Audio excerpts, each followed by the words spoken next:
અમદાવાદના નરોડા વિસ્તારમાં એસઓજી દ્વારા કાર્યવાહી કરવામાં આવી। પાન પાર્લરમાં ગોગો અને ગાંજો વેચતા આરોપી ઝડપાયા છે। 82,000ની કિંમતનો 1 કિલો 646 ગ્રામ ગાંજો ઝડપાયો।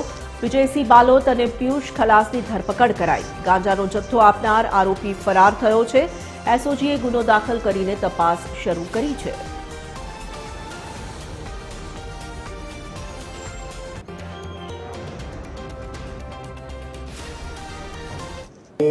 વિજયસિંહ છે પોતે રાજસ્થાનનો વતની છે અને છેલ્લા 2 મહિનાથી અહીંયા એના મામાના ઘરે રહી અને 2 મહિનાથી પાનનો ગલ્લો ચલાવતો હતો।